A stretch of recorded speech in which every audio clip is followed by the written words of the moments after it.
कर्म करे किस्मत बने, जीवन का यह मर्म, प्राणी तेरे हाथ में, तेरा अपना कर्म, तेरा अपना।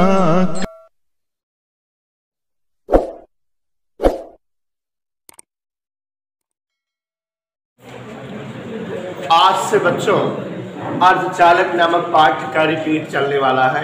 मैं आपको अर्धचालक पाठ रिवाइज करने जा रहा हूँ, क्योंकि सभी बच्चों ने पढ़ा हुआ है जरूर अर्धचालक, लेकिन थोड़ा सा जो है अस्त व्यस्त हो गया था, काफ़ी थोड़ा सिस्टमेटिक हो जाएगा। एक बार दोहरा दें, क्योंकि चैप्टर 15-20 नंबर के लिए महत्वपूर्ण है, इसलिए दोहराना भी जरूरी है।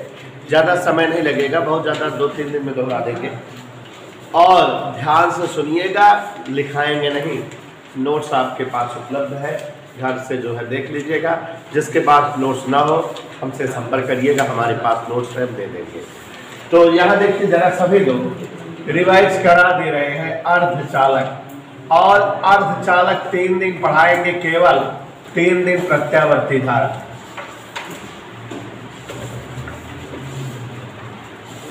ठीक है। अर्धचालक सेमी कंडक्टर। प्यारे बच्चों, जैसा कि ये चैप्टर कंप्लीटली थ्योरेटिकल है, हर स्टेप अगले वाले स्टेप से जुड़ा हुआ है, तो इसलिए सारे स्टेप समझते हुए चलिएगा। आप जो जो चैप्टर कहोगे दोहरा देंगे, लेकिन पहले हम न्यूमेरिकल दोहरा लेता हूँ। तो देखिए जरा, सबसे पहले आप एक वर्ड जानिए, चालकता। खूब ध्यान लगा करके हमें सुनते जाइएगा।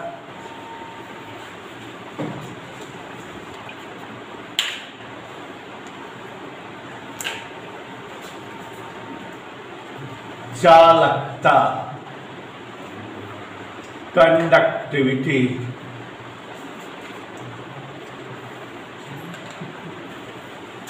प्यारे साथियों, हर वर्ड की अपनी एक जरूरत है अर्धचालक चैप्टर को पढ़ने या समझने के लिए।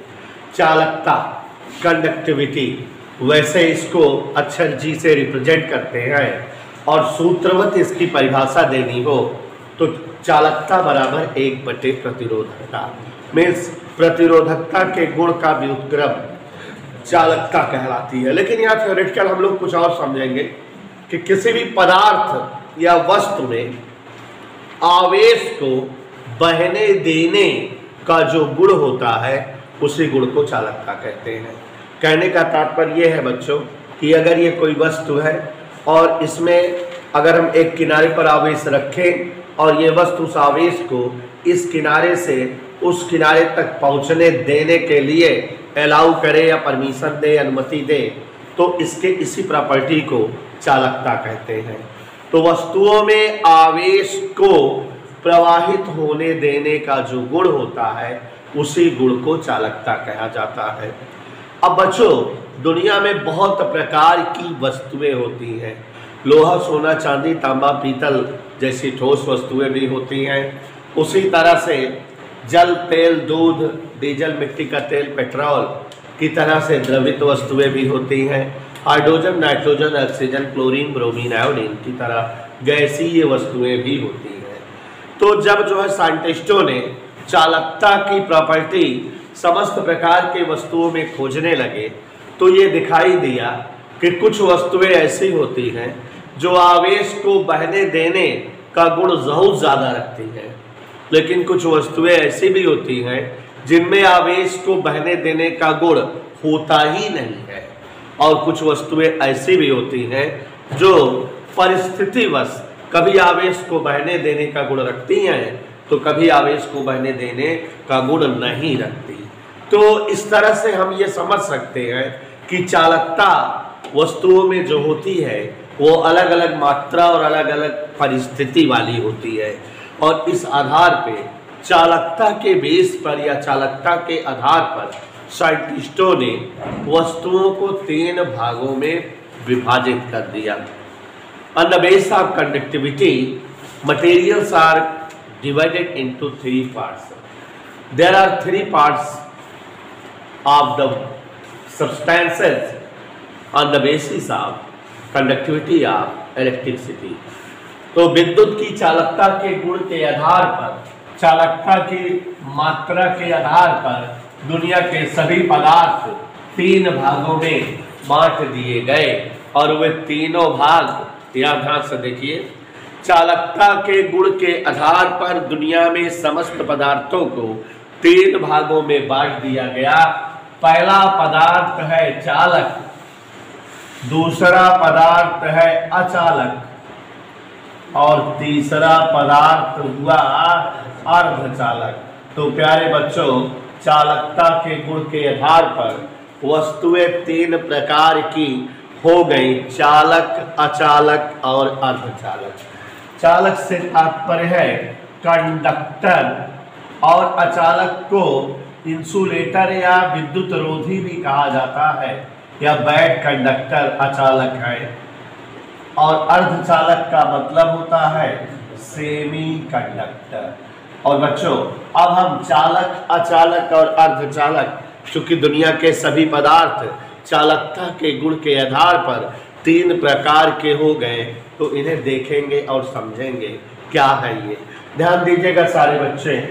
चालक ऐसे समस्त पदार्थ जिनमें चालकता का गुण बहुत अधिक हो, ऐसे सभी पदार्थ जो आवेश को बहने देने का गुण बहुत अधिक रखते हो, उन्हें चालक कहा गया। ऐसे समस्त पदार्थ जिनमें चालकता का गुण बहुत ज्यादा हो, जो आवेश को बहने देने का गुण बहुत अधिक रखते हो, उन्हें हम क्या कहे बेटा? चालक कहे। चालक में समस्त प्रकार की धातुएं चालक होती हैं। सभी अम्लीय, क्षारीय द्रव, माने किसी द्रव में अम्ल या क्षार का दूध डाल दो तो समस्त प्रकार के अम्लीय, क्षारीय द्रव विद्युत के सुचालक होते हैं, उनमें चालकता का गुण होता है। और सभी विद्युत अपघट्य, माने ऐसे पदार्थ जिन्हें हम सेलों में वैद्युत अपघट्य के रूप में प्रयोग करते हो, वे भी विद्युत के चालक होते हैं। जंतुओं का शरीर भी विद्युत का चालक होता है। और अधातुओं में दुनिया में इकलौती एक अधातु है ग्रेफाइट, जो विद्युत की चालक होती है, चालकता का गुण रखती है। तो इस तरह से चालकता का गुण रखने वाली वस्तुओं के उदाहरण में हमने बताया कि सभी धातुएं विद्युत में चालकता का गुण रखती हैं। और अम्लीय, क्षारीय द्रव, विद्युत अपघट्य, जंतु शरीर या आपको बताए ग्रेफाइट, ये सब के सब विद्युत के चालक होते हैं। अब ये जो धातुएं बहुत ज्यादा चालकता का गुण रखती हैं, तो चूंकि धातुएं विभिन्न है, लोहा, सोना, तांबे, जस्ता, एल्युमिनियम, पीतल, तो धातुओं में चालकता का गुण अलग अलग मात्रा में पाया गया। साइंटिस्टों ने खोज की है कि धातुओं में सबसे ज्यादा चालकता चांदी की होती है। Silver is more conductive metal, silver सर्वाधिक चालकता वाली धातु है। उसके बाद बेटा सिल्वर के बाद एल्युमिनियम, तांबा, लोहा, इस तरह से चालकता घटती जाती है अन्य धातुओं में। ठीक है। और उसके बाद चालकता के संदर्भ में एक और प्रॉपर्टी जानते रहिए कि चालकता धातुओं की ताप के वृद्धि के व्युत्क्रम अनुपाती होती है। मीन्स ताप बढ़ाए जाने पर चालकता का मान कम होता रहता है। पदार्थों की चालकता ताप बढ़ने के साथ घटती है, क्योंकि ताप वृद्धि के साथ प्रतिरोधकता बढ़ती है, तो इसीलिए चालकता जो है कम होती है। तो बच्चों, ये सब जो है टॉपिक था चालक का, चालकता के आधार पर। अब अचालक परिभाषा बना सकते हो। अचालक को विद्युत रोधी भी कहा जाता है, एक ही मतलब होता है, कंफ्यूज मत होइएगा। तो ऐसे समस्त पदार्थ जिनमें चालकता का गुण ना हो, नगण्य हो, बिल्कुल ना हो, जिन पदार्थों में चालकता का गुण ना पाया जाए, माने ऐसे समस्त पदार्थ जो अपने से हो करके विद्युत या आवेश को प्रवाहित ना होने दें, जो आवेश को प्रवाहित होने देने का गुण ना रखते हो, उन्हें हम अचालक कहते हैं। और प्यारे साथियों, सभी अधातुएं ग्रेफाइट को छोड़कर विद्युत की अचालक है। ठीक है ना बेटा, विद्युत शब्द हम बार बार बोल रहे हैं, चालकता अपना स्पेशल नहीं होती, विद्युत के साथ होती है, क्योंकि चालकता दो होती है, उष्मीय चालकता, विद्युत चालकता, इसलिए यहाँ विद्युत की चर्चा हो रही है। इधर ओके। तो समस्त प्रकार की धातुएं विद्युत की, अधातुएं और उपधातुएं विद्युत की अचालक होती है, इनमें अचालकता का गुण होता है, ये अचालक होती है। लकड़ी, रबर, पत्थर, प्लास्टिक, यह सभी विद्युत के अचालक पदार्थ हैं। इनमें भी जो है आवेश या विद्युत को बहने देने का गुण नहीं होता। और एक खासियत बेटा कि जो अचालक पदार्थ होते हैं उनमें भी चालकता का गुण ताप बढ़ने के साथ घटता है। चालक और अचालक दोनों पदार्थ ऐसे होते हैं जिनकी चालकता ताप के साथ घटती है। तो इस तरह से बच्चों चालक और अचालक आप जो है समझ गए चालकता के आधार पर। ऐसे विशेष पदार्थ जिनकी चालकता चालक और अचालकों के मध्य हो, दो तीन परिभाषा ध्यान दीजिएगा। ऐसे समस्त पदार्थ जिनकी चालकता अचालकों से अधिक किंतु चालकों से कम हो, मतलब शॉर्टकट में जिन पदार्थों की चालकता चालक और अचालक के मध्य पाई जाए वे पदार्थ अर्धचालक कहलाते हैं। अर्धचालक वे पदार्थ होते हैं जो सामान्य ताप पर, प्रकृति में सामान्य ताप पर पाए जाने पर विद्युत के अचालक होते हैं, किंतु ताप वृद्धि पर या उच्च ताप पर ये चालकता का गुण दिखाते हैं, माने विद्युत के चालक हो जाते हैं। अर्धचालकों में चौथे समूह के तत्व विद्युत के अर्धचालक माने गए हैं और सिलिकॉन और जर्मेनियम पावरफुल और प्रसिद्ध या लोकप्रिय अर्धचालक है, पॉपुलर अर्धचालक है सिलिकॉन और जर्मेनियम। कार्बन एक सस्ता अर्धचालक है, सस्ते अर्धचालक के रूप में कार्बन का नाम लिया जाता है। और बच्चों अर्धचालक ऐसे विशिष्ट पदार्थ हैं, बिरले पदार्थ हैं, दुनिया में और कोई पदार्थ ऐसा नहीं है कि जिसका ताप बढ़ाओ और चालकता का गुण बढ़ने लगे। ताप बढ़ाने पर इनकी प्रतिरोधकता घटती है। इसे विशिष्ट गुण के कारण ये दुनिया के समस्त प्रकार के इलेक्ट्रॉनिक डिवाइसों में बहुत ज़्यादा यूज होते हैं। आप बीएससी थर्ड ईयर पढ़ोगे तो पूरा एक पेपर अर्धचालक से रिलेटेड रहेगा। एक पेपर का मतलब एक मोटी किताब अर्धचालक से ही रिलेटेड रहेगी। और फर्स्ट ईयर थर्ड ईयर दोनों सालों में फिजिक्स में, बीएससी में। तो बेटा आप समझ गए अर्धचालक के बारे में। एक बार हम संदीप के कहने पर और बता दे रहे हैं। ऐसे समस्त पदार्थ जो साधारण ताप पर विद्युत के अचालक हो और उच्च ताप पर विद्युत के चालक बन जाए अर्धचालक कहलाते हैं। दूसरा बताए कि ऐसे पदार्थ जिनकी चालकता चालकों और अचालकों के मध्य हो उन्हें अर्धचालक कहा जाता है। ये ऐसे पदार्थ होते हैं जो चौथे समूह के तत्वों के रूप में है। कार्बन सस्ता अर्धचालक है, बाकी सब जो है पॉपुलर वाले अर्धचालकों में सिलिकॉन और जर्मेनियम है। हमारे विद्युतिकी में इनका बहुत ज़्यादा इस्तेमाल और प्रयोग है अर्धचालकों का। क्यों? क्योंकि इनकी एक स्पेशल क्वालिटी है कि ताप वृद्धि के साथ इनकी चालकता बढ़ती है। तो ये जो है विशेष क्वालिटी है इनकी। तो अब बच्चों ये हम लोग जो ने चालकता जाना और चालकता के आधार पर चालक, अचालक और ये जो है अर्धचालक समझा। अब आज आपको एक ऐसा टॉपिक बताने जा रहे हैं जो कई बार एग्जाम में पूछा गया है और आप लोगों को थोड़ा सा क्लियर भी हो जाएगा। हम पढ़ाए जरूर है लेकिन हमको पता है कि हमारे कौन से बच्चे को क्या ज़्यादा क्लियर है। तो अभी इसमें हम आपको जो है एक्सप्लेन करेंगे जो टॉपिक, वो थोड़ा सा पिछली बार आप लोगों को कम क्लियर रहा होगा। बहुसंख्यक और अल्पसंख्यक आवेश की बात इसमें ज़्यादा क्लियर हो जाएगा। ठोसों में ऊर्जा बैंड, एक आध बार देखो आपने अंसार पेपर में भी हमने इसको पढ़ाया था कि आ गया था, याद आया? अंसार पेपर में भी आ गया था।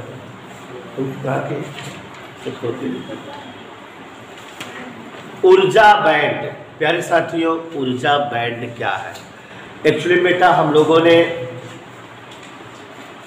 स्पेक्ट्रम तथा परमाणु की संरचना वाले चैप्टर में पढ़ा कि कोई भी इलेक्ट्रॉन किसी भी परमाणु की किसी भी कक्षा में यदि चक्कर करता है या चक्कर कर पाता है तो उसको एक निश्चित मात्रा के ऊर्जा की आवश्यकता होती है। और आपने यह भी देखा था कि अगर हाइड्रोजन चाचा हो, हाइड्रोजन चाचा जानते हो बहुत विशेष पदार्थ है, आवर्त सारणी में इनका स्थान ही क्लियर नहीं था। पहले समूह में भी रखे जाते थे उठा के और 7वें समूह में भी रखे जाते थे, क्योंकि इनकी एक खास क्वालिटी है, ये एक इलेक्ट्रॉन त्याग करके भी अष्टक पूरा करने वाली प्रॉपर्टी दिखाते हैं और एक इलेक्ट्रॉन ग्रहण करके भी कक्षा पूरी करने की प्रॉपर्टी दिखाते हैं। धातु और अधातु दोनों का गुण जो है प्रदर्शित करते हैं, है कि नहीं? ऐसा भाई हम केमिस्ट्री ज़्यादा नहीं जानते हैं तो आप लोग जानिएगा, ऐसा कुछ होता है क्या? तो हाइड्रोजन का विशेष महत्व है हमारे भाई। आप जो है कभी इस हाइड्रोजन पहले समूह के तत्वों की तरह धातु का गुण प्रदर्शित करता है और धातुओं से रिएक्शन करके उनके हैलाइड बनाता है। जैसे जो है सोडियम क्लोरीन से क्रिया करके सोडियम क्लोराइड बनाता है, तो उसे हाइड्रोजन व क्लोरीन से क्रिया करके हाइड्रोजन क्लोराइड बनाता है। याद आया? तो ये धातु का गुण दिखा रहा है, इसकी संयोजकता धनेक होनी चाहिए इस केस में, लेकिन ये कभी कभी जो है धातुओं से क्रिया करके अधातु वाला गुण भी दिखाता है। सोडियम से क्रिया करके सोडियम हाइड्राइड बनाता है या नहीं है? तो यहाँ ये ऋणात्मक प्रवृत्ति दिखा रहा है, ऋणात्मक संयोजकता दिखा रहा है, ऐसा ये कह रहे हैं। तो हाइड्रोजन के बारे में ऐसे ही कुछ होता है। तो बाय द वे हम ऊर्जा बैंड के बारे में बात कर रहे थे कि आपको हमने उसमें दिखाया था कि हाइड्रोजन परमाणु के किसी भी कक्षा में चक्कर करने हुए इलेक्ट्रॉन को -13.6 इलेक्ट्रॉन वोल्ट बटे एन स्क्वायर ऊर्जा की रिक्वायर्ड होती है। आपने देखा था, पढ़ा था कि अगर हाइड्रोजन पहली कक्षा में उसका कोई एक इलेक्ट्रॉन हो उसके परमाणु का, तो उसको -13.6 बटे 1 का स्क्वायर इलेक्ट्रॉन वोल्ट इतनी ऊर्जा चाहिए अपनी कक्षा में चक्कर करने के लिए। ऐसे ही जैसे यहाँ हाइड्रोजन है वैसे यहाँ अगर Z² लगा दो तो आपको किसी भी परमाणु के किसी इलेक्ट्रॉन को किसी कक्षा में चक्कर करने के लिए आवश्यक ऊर्जा की मात्रा पता लग जाएगी। फॉर्मूला ऐसे ही बनाता है, याद आया? तो प्यारे साथियों, हमें ये पता है कि किसी परमाणु के किसी भी कक्षा में चक्कर करने के लिए इलेक्ट्रॉनों को एक निश्चित मात्रा की ऊर्जा की आवश्यकता होती है। और बच्चों, किसी परमाणु की जो सबसे बाहर वाली कक्षा होती है, अंग्रेजी में बात करें तो आउटर मोस्ट सेल, हिंदी में बात करें तो संयोजी कक्षा, उस कक्षा में जो इलेक्ट्रॉन होता है उसको चक्रण के लिए जितनी ऊर्जा की आवश्यकता होती है उसे ही जो है हम ऊर्जा बैंड में विशेष ऊर्जा बैंड कहते हैं।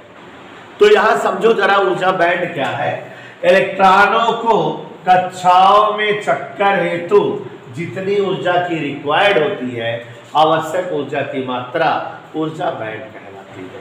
नहीं समझे?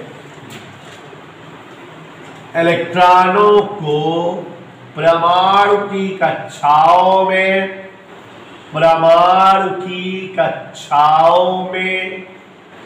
चक्कर करने हेतु आवश्यक ऊर्जा की मात्रा ठोसों में ऊर्जा बैंड कहलाती है। माने अगर जो है कोई इलेक्ट्रॉन किसी परमाणु की तीसरी कक्षा में 13.6 इलेक्ट्रॉन वोल्ट ऊर्जा से चक्कर करता है, तो इसका मतलब उसकी ऊर्जा बैंड 13.6 में इलेक्ट्रॉन वोल्ट है। तो किसी परमाणु में उसकी किसी कक्षा में इलेक्ट्रॉन को चक्कर करने हेतु आवश्यक ऊर्जा की मात्रा ऊर्जा बैंड कहलाती है। इसके बारे में थोड़ा डीप में समझो, हो सकता है पहली बार न समझ पाए हो। ऊर्जा बैंड बच्चों हम अध्ययन में सरलता के लिए 3 भागों में बांट कर पढ़ते हैं। मतलब देयर आर 3 प्रकार की ऊर्जा बैंड इन ठोसों। इसमें देयर आर 3 प्रकार की ऊर्जा बैंड इन ठोसों। ठोसों में 3 प्रकार की ऊर्जा बैंड मानी गई है। सबसे पहले बेटा ध्यान दीजिएगा, ठोस में ऊर्जा बैंड को अध्ययन में सरलता हेतु 3 प्रकार का जो है परिभाषित किया गया। एक ऊर्जा बैंड है संयोजी ऊर्जा बैंड, ये मेन ऊर्जा बैंड होता है, संयोजी ऊर्जा बैंड। दूसरा है चालन ऊर्जा बैंड, क्या? और तीसरा है वर्जित ऊर्जा क्षेत्र या फॉरबिडन एनर्जी गैप।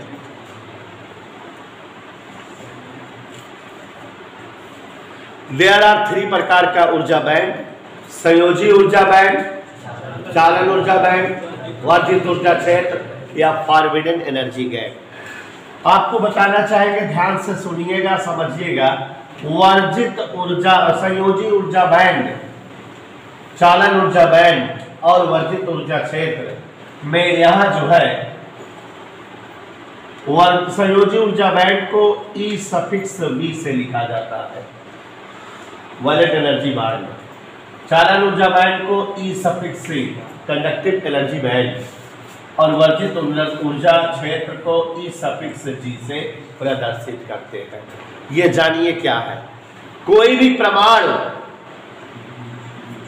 अपने का इलेक्ट्रॉन उस परमाणु की सबसे बाह्यतम कक्षा में, मतलब और शॉर्टकट में बोले, कोई भी इलेक्ट्रॉन किसी परमाणु के संयोजी कक्षा में, आउटर मोस्ट शेल में चक्कर करने के दौरान जितने ऊर्जा की आवश्यकता महसूस करता है, माने जितने ऊर्जा की उसको आवश्यकता हो, ऊर्जा की वही मात्रा उस इलेक्ट्रॉन की संयोजी ऊर्जा band, valence energy band E suffix V कहलाती है। संयोजी ऊर्जा बैंड किसी भी परमाणु का इलेक्ट्रॉनों से भरा होता है। क्यों? क्योंकि जो है परमाणु के संयोजी क्षेत्र में इलेक्ट्रॉन जरूर रहेंगे। इसको ऐसे बनाया जाता है।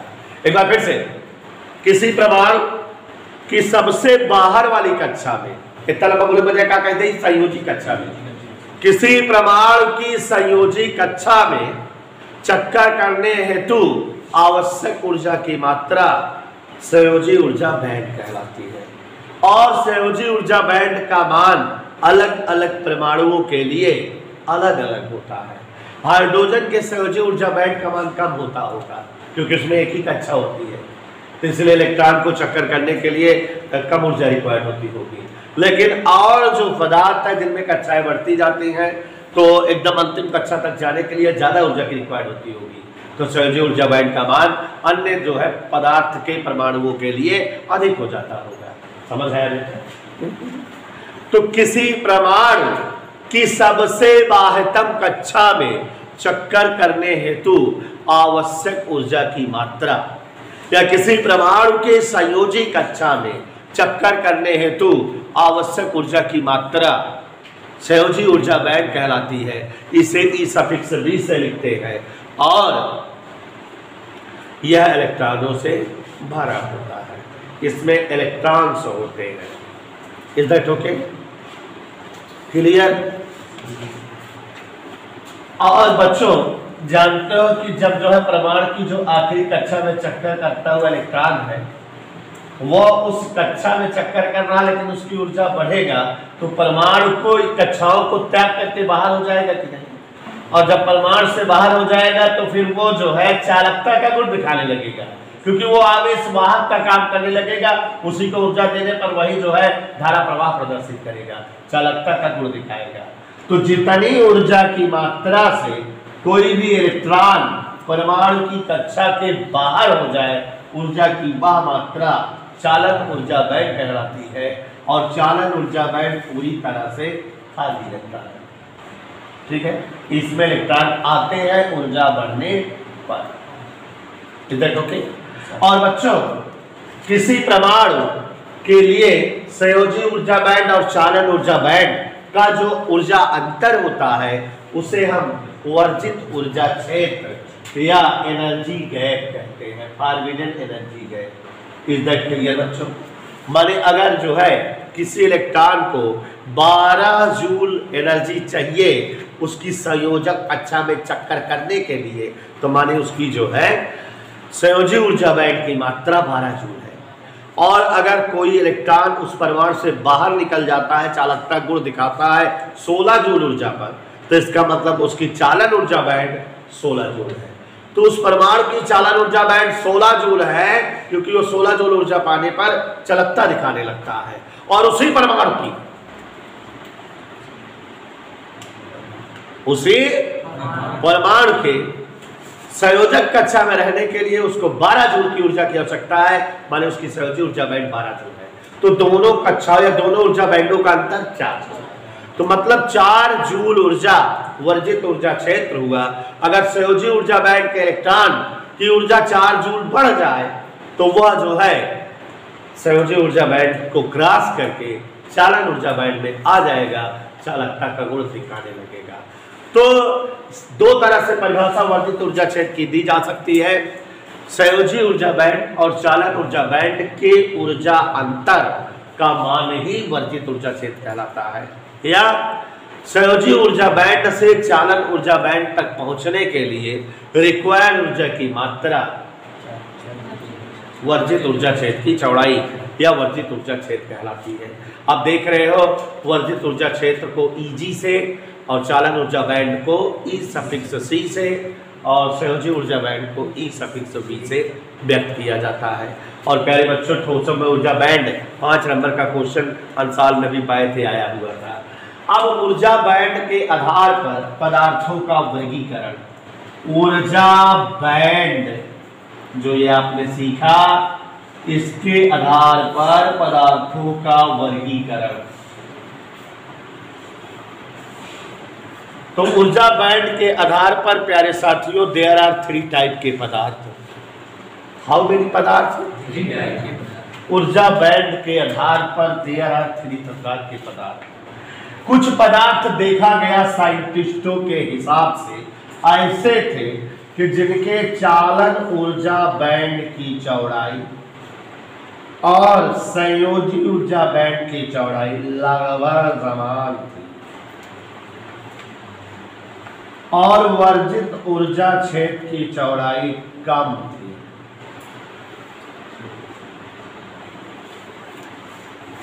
यहां क्या भर दिए हम?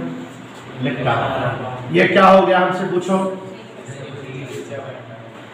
पूछ रहे हैं, बता रहे।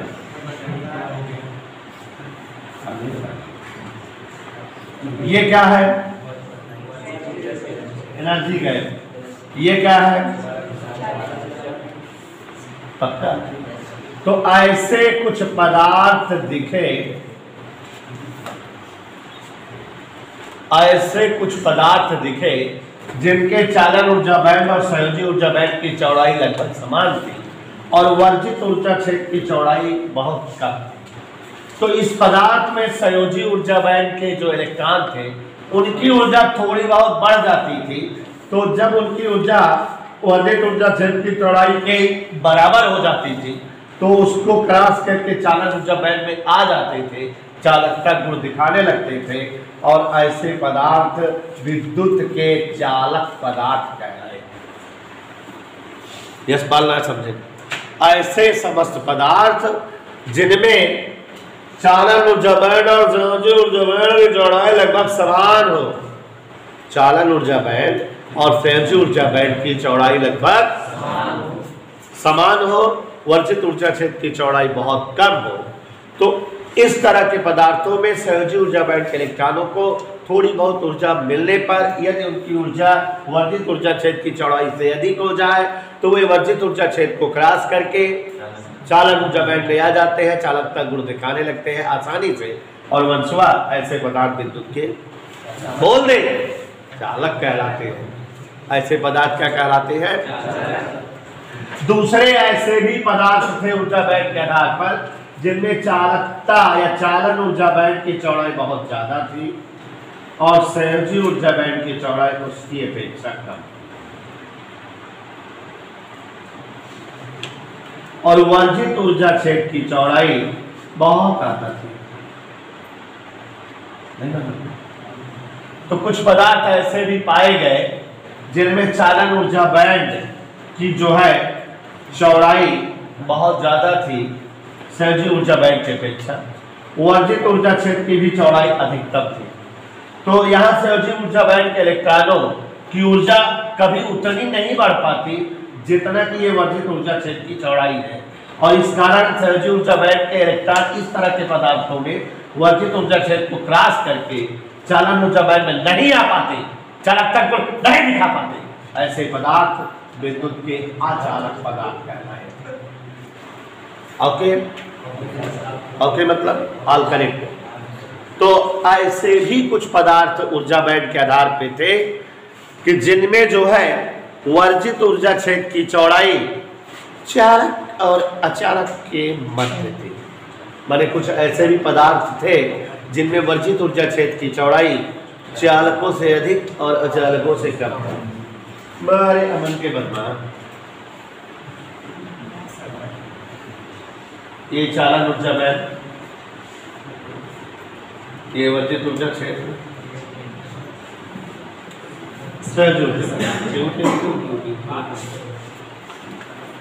दिख रहा है क्यों?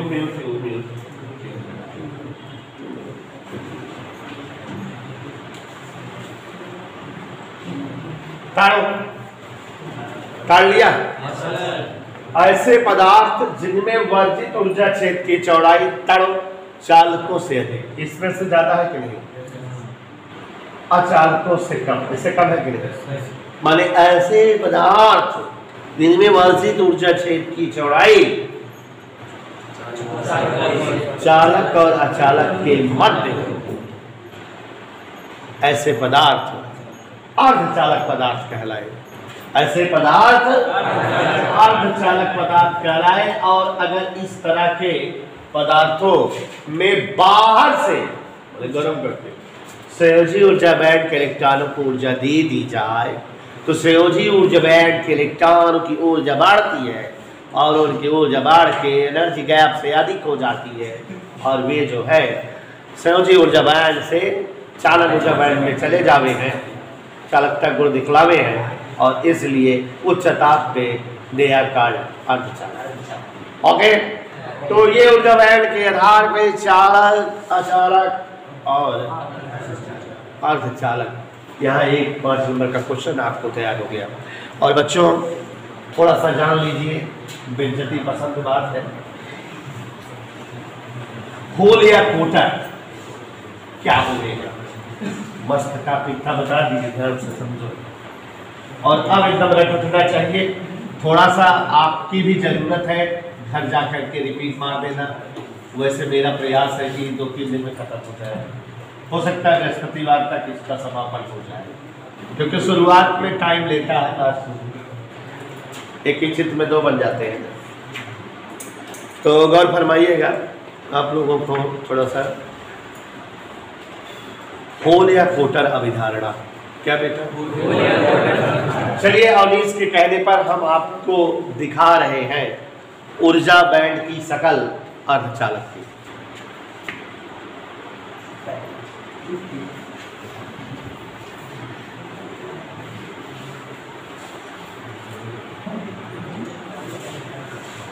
अर्धचालक ऐसे पदार्थ होते हैं जिनमें जो है ऊर्जा बैंड की चौड़ाई ठोस के ऊर्जा बैंड की अपेक्षा, चालक के ऊर्जा बैंड की अपेक्षा अधिक और अचालक के ऊर्जा बैंड की अपेक्षा कम होती है।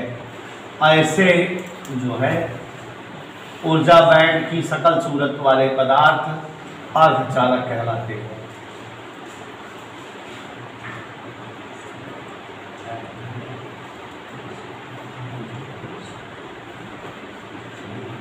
ऐसे, ठीक है। तो ये हमारे अर्धचालक की सकल सूरत है। एक्चुअली में हमें होल या कोटर से परिचित कराना है आपको, क्योंकि आगे रिक्वायरमेंट है।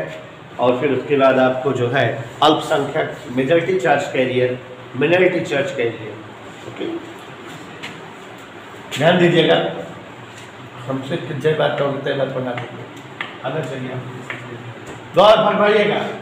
देखो बच्चों, जैसा कि अभी बताए कि अगर अर्धचालक पदार्थ को बाहर से ऊर्जा दे दी जाए, बोले तो गर्म किया जाए, तो संयोजी ऊर्जा बैंड के जो इलेक्ट्रॉन्स हैं उनकी ऊर्जा बढ़ती है, और अगर उनकी ऊर्जा एनर्जी गैप की ऊर्जा के बराबर बढ़ जाए तो वो एनर्जी गैप को क्रॉस करके इसमें आ जाते हैं।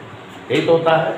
तो जब ऊर्जा दी जावे है अर्धचालक को, अर्धचालकों को ऊर्जा दी जावे है, और किसी संयोजी ऊर्जा बैंड के किसी इलेक्ट्रॉन की ऊर्जा इतनी ज्यादा बढ़ जाए कि उसकी ऊर्जा एनर्जी गैप के बराबर बढ़ जाए, तो वो अपना स्थान छोड़ करके एनर्जी गैप को क्रॉस करके चालन ऊर्जा बैंड में आ जाएगा कि नहीं। और इस प्रकार संयोजी ऊर्जा बैंड में एक इलेक्ट्रॉन की रिक्तता गैप बन जाएगी, खाली स्थान, एक कुर्सी खाली हो, ये इलेक्ट्रॉन बैठा रहा, सभा होत रही और लालीपाप का दिखान तो खाना खाए भी ना, एक जौना कुर्सी खाली हो गयो करे जगह से ला रहा वाला तो एक इलेक्ट्रॉन जब जो है संयोजी ऊर्जा बैंड के इलेक्ट्रॉन की ऊर्जा बढ़ी और वो जो है एनर्जी गैप को क्रॉस करके चालन ऊर्जा बैंड में चला गया, तो संयोजी ऊर्जा बैंड में साफ साफ एक इलेक्ट्रॉन पे रहने की जगह संयोजी ऊर्जा बैंड के एक इलेक्ट्रॉन की कुर्सी खाली हो गई, माने एक इलेक्ट्रॉन रहने की व्यवस्था बन गई, एक इलेक्ट्रॉन की रिक्तता बन गई, एक इलेक्ट्रॉन की कमी दिख रही है। इलेक्ट्रॉन की कमी मींस धन आवेश, तो यहाँ एक धन आवेश बन गया, और ये जो इलेक्ट्रॉन की एक कमी बनी, इलेक्ट्रॉन को भाग जाने से स्थान छूट गया, रिक्तता बन गई, वैकेंट प्लेस बन गया, धनावेश बन गया, इसी को होल या कूटर कहा जाता है। होल कहो या कूटर कहो अर्धचालक की भाषा में। यहाँ एक होल बन गया, एक जगह बन गई इलेक्ट्रॉन रखने की। और अब संयोजी ऊर्जा बैंड कि किसी और इलेक्ट्रॉन की अगर जैसे यहाँ वाले की ऊर्जा बढ़े तो यह भी अपना स्थान छोड़ करके चालन ऊर्जा बैंड पहुंच जाएगा, एक और होल या कोटर बन जाएंगे। Is that clear? और अगर संयोजी ऊर्जा बैंड के जो और इलेक्ट्रॉन बैठे हैं इसके पीछे वगैरह है, वो अपना स्थान छोड़ के इस खाली स्थान में आ जाए तो यहाँ होल या कोटर जो था वो समाप्त हो जाएगा। इलेक्ट्रॉन की खाली जगह जो है खत्म हो गई, लेकिन इलेक्ट्रॉन की खाली जगह यहाँ बन गई। यहाँ कोई और इलेक्ट्रॉन अगर अपना स्थान छोड़ करके इस जगह पे पहुंच जाए तो ये वाला होल या कोटर समाप्त हो जाएगा और इलेक्ट्रॉन की खाली जगह यहाँ बन जाएगी, एक खाली कुर्सी या वैकेंट प्लेस यहाँ बन गया। तो इस तरह से आप देखोगे कि संयोजी ऊर्जा बैंड का कोई इलेक्ट्रॉन ऊर्जा बढ़ जाने के कारण जब जो है वर्जित ऊर्जा क्षेत्र को क्रॉस करके चालन ऊर्जा बैंड में पहुंचकर चालकता गुण दिखाता है, तो उस दौरान संयोजी ऊर्जा बैंड में उसके चले जाने से एक इलेक्ट्रॉन की कमी या वैकेंट प्लेस बन गया है। उसी एक इलेक्ट्रॉन की जो कमी प्राप्त हुई है उसे ही हम होल या कोटर कहते हैं। और अगर इस कमी को पूर्ण करने के लिए संयोजी ऊर्जा बैंड का कोई दूसरा इलेक्ट्रॉन उस स्थान पर आ जाता है तो वहाँ जो है बनी कमी होल या कोटर के रूप में इलेक्ट्रॉन की जो कमी थी वो समाप्त हो जाती है, लेकिन संयोजी ऊर्जा बैंड के किसी दूसरे स्थान पर जो है होल या कोटर बन जाता है। और इस तरह से संयोजी ऊर्जा बैंड में एक बार होल यहाँ, एक बार यहाँ, एक बार यहाँ, एक बार यहाँ, माने संयोजी ऊर्जा बैंड में हमें होल या कोटर गतिशील दिखते हैं। और होल या कोटर क्या है? इलेक्ट्रॉन कमी। होल या कोटर क्या है? धनावेश। तो यहाँ धनावेश गतिशील है और आवेश की गति से आप जानते हो धारा बनती है। तो इस तरह से यहाँ संयोजी ऊर्जा बैंड में होल या कोटर के प्रवाह से धारा प्राप्त होने लगती है, और ऐसी धारा को होल या कोटर के प्रवाह से बनी धारा को हम लोग जो है होल या कोटर धारा या बच्चों होल धारा या केवल कोटर धारा कहते हैं। तो इस तरह से ये होल धारा हो गई या कोटर धारा हो गई। तो आप समझ रहे हो कि आज की क्लास में हमने एकदम 0 लेवल से